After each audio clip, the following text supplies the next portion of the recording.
Chicos, se acaba de apagar el fuego y no pude, pero no les pude grabar, pero les diré algo chidísimo que les va a encantar. ¿Saben qué? Voy a subir los capítulos y les voy a decir los horarios y los ¿cómo se llaman? Y las horas en las que se va a poner, así que espero que estén atentos. Intentemos llegar a los 500 suscriptores. Solo nos falta muy poco. Sé que ustedes pueden. Vamos a ir. Bueno, les diré. Bueno, chicos, les quería decir algo.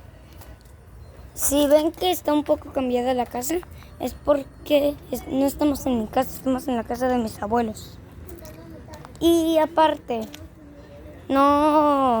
sí voy a subir los capítulos, pero claramente no voy a poder, porque tuve una posada escolar, tuve que ir y me divertí mucho, pero ya tengo todos los capítulos ya hechos y encima, aparte, ya les voy a comentar los horarios y las horas en las que se va a subir el video. Les dejo con los horarios. Feliz Navidad, chicos, y Año Nuevo. Espero que se la pasen muy bonito con su familia y que todos sus deseos se hagan realidad. Bueno, me comenten a ver qué les trajo Santa y qué les parece de que haya vuelto. Sí sé que ya llevo más de casi 2 meses, o 3 creo.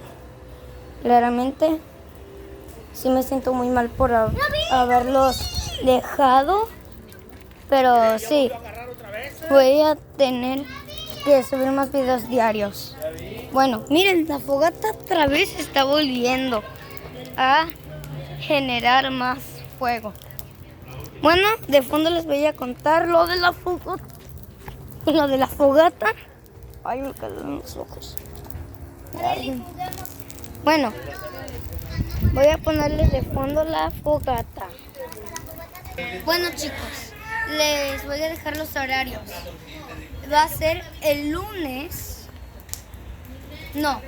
sábado de 2026.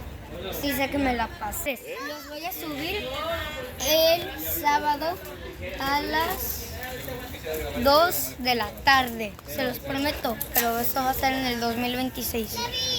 O también van a ser 3 episodios. Así que voy a... Échale, Arely. Bueno, así que voy a subírselos el 2026. O si tengo tiempo, porque vamos a tener muchas fiestas a lo mejor, pues va a ser este año. No sé, probablemente solo voy a poder subir 2 episodios. Bueno, 3 en total, pues serían 6. Así que, bye. El sábado a las 2 de la tarde. Hay mucho humo. Bueno, bye chicos, espero que les guste haber vuelto. Bye.